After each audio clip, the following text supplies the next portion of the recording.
नमस्कार। कभी ये सवाल मन में आया है कि देवताओं के देव महादेव, जिनके लिए बड़े बड़े आलीशान मंदिर बने हैं, वो सब छोड़कर शमशान में क्यों रहते हैं?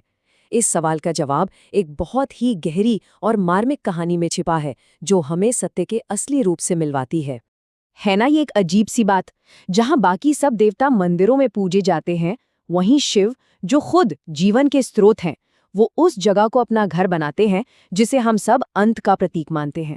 तो इस क्यों का जवाब एक बहुत बड़े यज्ञ की कहानी से शुरू होता है। चलिए इस रहस्य को परत दर परत खोलते।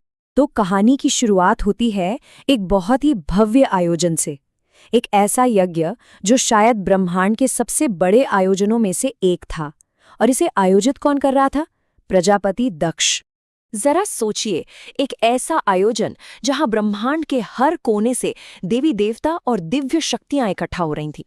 ये सिर्फ एक पूजा पाठ नहीं था, बल्कि ये शक्ति का, सम्मान का और उस समय की सामाजिक व्यवस्था का एक बहुत बड़ा प्रदर्शन था। और यहीं से कहानी में एक बहुत बड़ा मोड़ आता है। उस भव्य सभा में जहां हर कोई मौजूद था, हर महत्वपूर्ण हस्ती थी, वहां सिर्फ एक को जानबूझकर नहीं बुलाया गया, और वो थे भगवान शिव।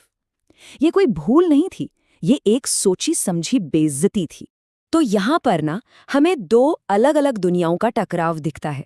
एक तरफ थे दक्ष की नज़र में देवता, जो सामाजिक नियमों में बंधे थे, व्यवस्था का पालन करते थे। और दूसरी तरफ थे शिव, जो इन सब से एकदम परे थे। वो भस्म लगाते थे, समाज की बनाई किसी मर्यादा में नहीं बंधते थे। और दक्ष की नज़र में शिव उस भव्य आयोजन के लायक थे ही नहीं। और बस इसी एक अपमान ने कहानी को एक ऐसे मोड़ पर ला खड़ा किया जहां से सब कुछ बदल गया। अब इस कहानी के केंद्र में आती हैं सती, जो शिव की पत्नी भी थी और दक्ष की अपनी बेटी भी। जब सती को ये बात पता चली तो वो अपने पिता के घर बिना किसी निमंत्रण के ही चली गईं। शायद उन्हें उम्मीद थी कि वो अपने पति के सम्मान की रक्षा कर पाएंगी, लेकिन वहां पहुंचकर उन्होंने जो देखा वो उनके पति का सरेआम अपमान था। वो अपमान उनसे बर्दाश्त नहीं हुआ। ये सिर्फ उनके पति का अपमान नहीं था, ये तो खुद चेतना का, परम सत्य का अपमान था। और उसी पल उन्होंने एक बहुत गहरा और कठोर निर्णय ले लिया। उनके ये शब्द आज भी गूंजते हैं। उन्होंने कहा, जहां चेतना का अपमान हो वहां जीवन का कोई अर्थ नहीं। और ये कहकर उन्होंने उसी यज्ञ की आग में खुद को समर्पित कर दिया। उन्होंने ये दिखा दिया कि जहां सच की ही कोई इज्जत नहीं, वहां इस शरीर को रखने का कोई मतलब नहीं। सती के आत्मदाह की खबर जब शिव तक पहुंची तो जो हुआ वो किसी ने सोचा तक नहीं था। वहां गुस्सा नहीं था, बल्कि कुछ और था, जो गुस्से से कहीं ज्यादा भयानक, कहीं ज्यादा विनाशकारी था। उन्होंने कोई प्रतिक्रिया नहीं दी। सोचिए, ब्रह्मांड का सबसे शक्तिशाली अस्तित्व, जिसके गुस्से से दुनिया कांप जाती है, वो गुस्सा नहीं हुए। वो पूरी तरह से मौन हो गए। और ये कोई साधारण चुप्पी नहीं थी, ये वो सन्नाटा था जिसमें पूरे ब्रह्मांड का दर्द, सारा वैराग्य और आने वाले विनाश की आहट छिपी हुई थी। और उस अथाह मौन से, उस गहरे सन्नाटे से एक शक्ति का जन्म हुआ, वीरभद्र। वीरभद्र शिव के गुस्से का रूप नहीं थे, वो उनके मौन का परिणाम थे। और उन्होंने दक्ष के उस यज्ञ को पूरी तरह से तहस नहस कर दिया।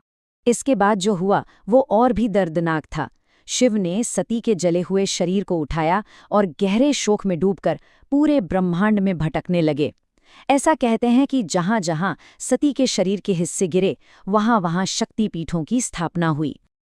अपने शोक और वैराग्य की इस बहुत लंबी यात्रा के बाद शिव एक फैसले पर पहुंचे। एक ऐसा फैसला जो उनकी पहचान और उनके रहने की जगह को हमेशा के लिए तय करने वाला था। शिव ने एक फैसला लिया कि वो ऐसी किसी भी जगह का हिस्सा नहीं बनेंगे जहां दिखावा हो, जहां सच को साबित करने के लिए बड़े बड़े यज्ञ करने पड़े। उन्होंने उन महलों, उन सभाओं, उन सारे रीति रिवाजों को हमेशा के लिए छोड़ दिया जिन्होंने सत्य को ठुकरा दिया था। और तब उन्होंने अपना निवास स्थान बनाया शमशान को, एक ऐसी जगह जिसे दुनिया अंत मानती है। शिव ने उसे अपनी शुरुआत, अपना घर बना लिया। शमशान ही क्यों? क्योंकि शमशान ही वो अकेली जगह है जहां कोई भेदभाव नहीं होता। चाहे राजा हो या भिखारी, ज्ञानी हो या अज्ञानी, आखिर में सब एक बराबर हो जाते हैं, राख। यहाँ कोई दिखावा नहीं है, कोई पद नहीं है, कोई अहंकार नहीं है, सिर्फ अंतिम और परम सत्य है। तो देखिए, पूरी कहानी का सार यही है। जब समाज के बनाए नियमों और यज्ञ की आग ने परम सत्य यानी सती को ही जला दिया, तो शिव ने उसी सत्य के अंतिम रूप को यानी राख को अपना लिया और शमशान में हमेशा के लिए बस गए। ये कहानी हमें एक बहुत गहरे सवाल के साथ छोड़ जाती है। क्या अंतिम सत्य का अनुभव करने के लिए उन सभी पहचानों, उन सभी भेदों से परे जाना जरूरी है जिन्हें हम जिंदगी भर ओढ़े रहते हैं? ये एक ऐसा सवाल है जिसका जवाब हम सभी को अपने अंदर ही खोजना है।